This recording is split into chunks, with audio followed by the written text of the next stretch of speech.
What is the most important factor to look for when it comes to choosing running shoes? Do you actually need running shoes? How much should you spend? And which brand is best? In this video, we're going to answer all these questions and more.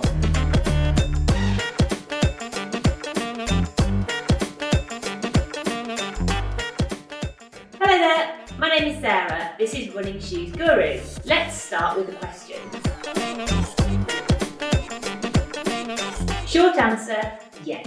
While running, your feet go through a simple motion called the running gait, landing on your heel, rolling your foot from heel to toe, and finally, toe off. When you step on your foot running, you exercise a force between 1.5 and 3 times your body weight. Running shoes have mainly two functions.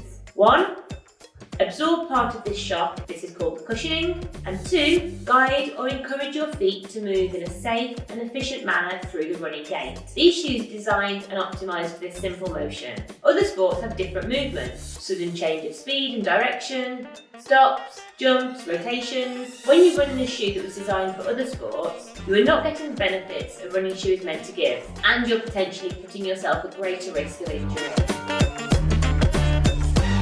Running shoes start at $60 and go all the way up to $200 and more. The most popular models for virtually every brand sit between $100 and $120. This is where you get the most bang for your buck. They are vastly better than entry-level shoes, and often the difference with more expensive shoes is not that big. Rather than buying a low-price running shoe, we recommend looking into buying the previous year's model. You can expect to pay between 25% and 40% less.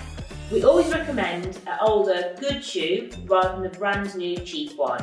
When you spend $150 or more, usually you're paying for better materials or newer technologies, not necessarily a better shoe. Recent studies have shown that the most important factor to consider while buying running shoes, in terms of injury risk, is comfort and fit. Every little discomfort issue in a shoe is amplified when running.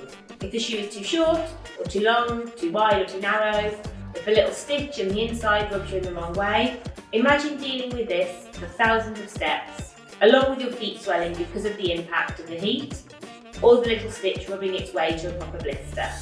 To ensure you get the correct fitting, comfortable running shoe, remembering your feet will swell during a run, try on a range of sizes and brands, and do plenty of indoor walking before making your decision and taking them out on their first run. Cushioning is a property of the shoe to absorb part of the impact. Not all running shoes have the same amount of cushioning. Maximal running shoes usually have thicker soles. The correct terminology is stack height, and they provide more shock absorption, and they also weigh more. Aside from personal preferences, maximally cushioned shoes are recommended to heavier runners and in general for daily training, especially for the long distance runs where the most important thing is comfort and injury prevention. Minimally cushioned running shoes are lower to the ground, weigh less and provide less protection from the impact. Usually they're reserved for lighter, more efficient runners who use them for faster training days or even racing. Think about running on dry sand. The impact is well cushioned and the ride is comfortable, but you don't go very fast. This is because the force you exert on the ground with your steps is dissipated through the sand, absorbing the shock of the impact, but also a lot of the propulsive force. We call this push cushioning. Now, think about running on wet sand. The impact is harder, but you can also go faster. This is for the same but opposite reason than before. We call this responsive cushioning.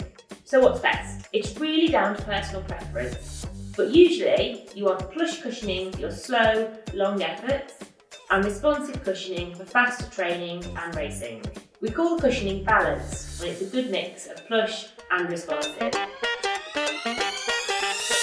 We could talk for hours about pronation, overpronation, stability, motion control, but recent science has debunked most of the myths surrounding pronation and the choice of running shoes. So we will only mention what's relevant. Look for support or stability shoes if you have instability issues with your ankles and or running gait. So stand on one foot for a minute, then stand on the other. Do you wobble? Do you fall? You surely need to train your ankles and stability in general, but you also probably need to look into a stability shoe. or not necessarily. Even shoes that are not strictly marketed as stability might have some inherent stability to them, depending especially on how structured or unstructured their upper is.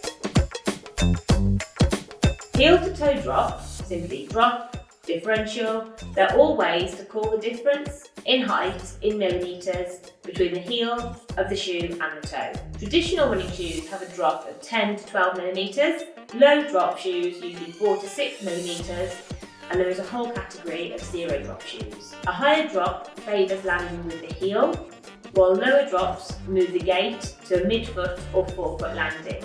It's personal preference, although we do recommend a traditional drop for beginners, as low drop shoes might place excessive stress on your calf muscle. There is no best brand.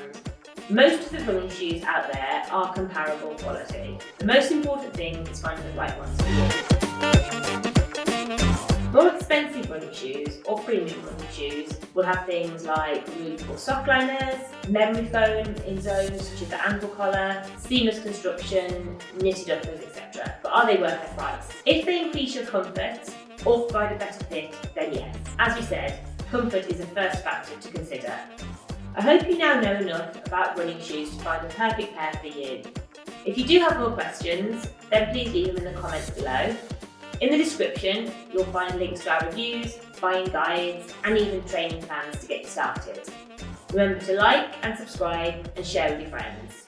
From Sarah and Running Shoes Guru, goodbye.